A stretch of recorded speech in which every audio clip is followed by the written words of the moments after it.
Hi everyone, I'm Jackie. And I'm Jason. And today we have another round of 5 questions. You don't introduce me anymore? This is our new thing now? You're just going I to say asked who you. I am? Oh, okay. We could do a little different All this right, time. go We're ahead. spicing it up. Spicing it up. That's what we're doing. Yeah. Okay, so Dimitri Nance had a pretty good game against the Vikings on Sunday. And he's seen little action. You know, he only had the Dallas and the Buffalo game. How come the Packers haven't taken the same approach with him as they did with Brandon Jackson? You know, more opportunities he has, the better he'll get. Well, I think we're going to see Dimitri Nance get more opportunities. Mike McCarthy said that he was kind of itching to give Dimitri more carries. He had 12 carries for 37 yards against the Vikings, which isn't that impressive, but he got a key 3rd and 1 that he picked up. And, you know, I think we're going to see more of him against his former team. He's an intriguing player. It appears that he's going to take over at least the short yardage situation, so we'll see where it goes from here. And in one of your articles last week, you talked a lot about Sam Shields, and you quoted Joe Witt as saying he could be one of the top cornerbacks in the NFL in 2 years. Do you think that's a possibility? Well, I'm not going to go up against Joe Witt on anything anymore because Joe Witt said during training camp that Tramon Williams was this team's best cover corner. And to be honest, I kind of rolled my eyes when he said it because, hello, Charles Woodson, reigning NFL Defensive Player of the Year, but that's turned out to be the case. We'll see what Tramon Williams does against Roddy White this week.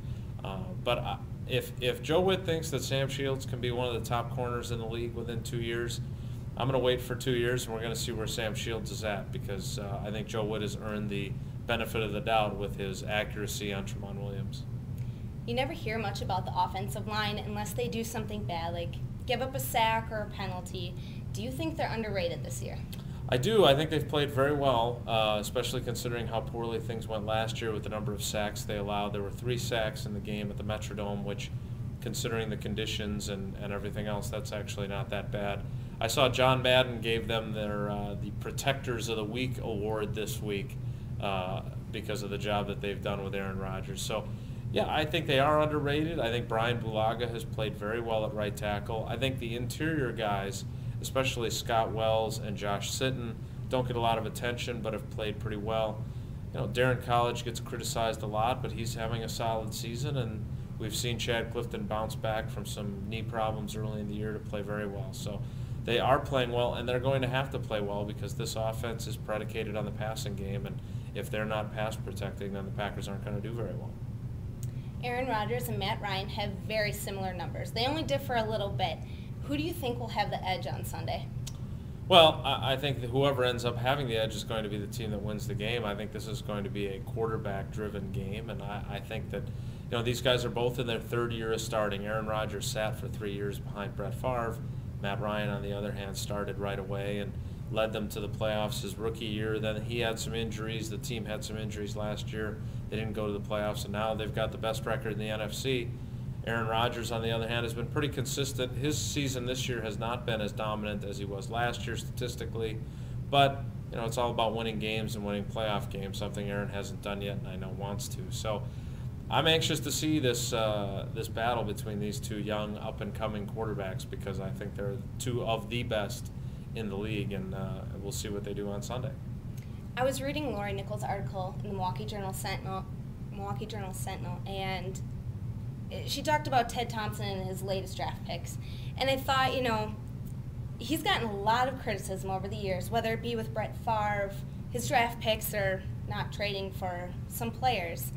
Do you think it's time people should put a little more faith in him and give him the credit he deserves, considering it kind of looks like his draft and development mentality is working right now? It does work, and it's interesting. I was pretty critical of the fact that they let Al Harris go and that they've put Mark Tauscher on injured reserve, and I was surprised to see how many people via email or on Green and Gold Today or whatever it might have been, Twitter, they all kind of rushed to Ted Thompson's defense. And it wasn't that long ago that if you criticized Ted Thompson, you were in the majority and everyone was agreeing with you. Yeah, he stinks. That's not the case anymore. He has won over a lot of people with his approach. And, Lori's story was absolutely right. Their last 3 top draft picks, B.J. Raji, Clay Matthews, and Brian Bulaga, are playing very well and helping this team to the 7-3 record that it has. Again, I don't think that necessarily not adding anyone through free agency is the right way to go. And, whatever judgment we make on Ted Thompson's approach will be based on how many games they win and how many championships, how many Super Bowls they win. And right now they haven't won any.